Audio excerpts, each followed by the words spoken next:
the outside world, they're just part of life. But inside these walls, they're invaluable. That's a constant security issue that we're facing on a daily basis. They're used to plot escapes, threaten innocent people, and even commit murder beyond the bars. Cell phones are number one. They're our number one threat, and we have to combat it every single day.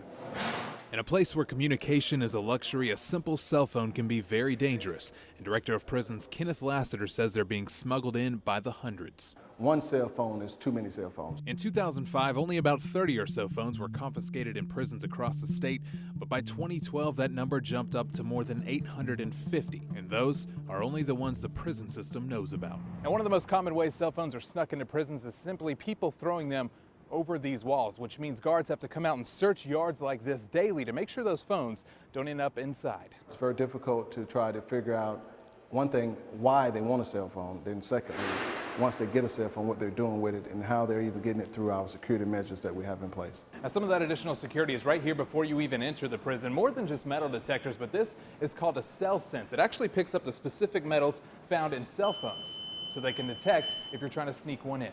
The one way that we hate to speak about, but it's the truth, is sometimes they're able to corrupt our staff. We have to figure out a way to train our staff, educate our staff, and compensate our staff so that they can't be corrupt by inmates. Once the phone's inside, it's a game of hide and seek. This is a typical inmate cell here at Central Prison. Inmate has a bunk, pillow, clothing, hygiene items, reading material. Anywhere that they have property, they can store a cell phone.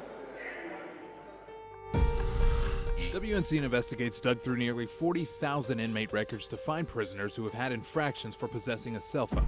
Once we compiled a list, we sent that over to prison administration requesting interviews. When they found out we were talking about cell phones, they wouldn't let us talk to any inmates.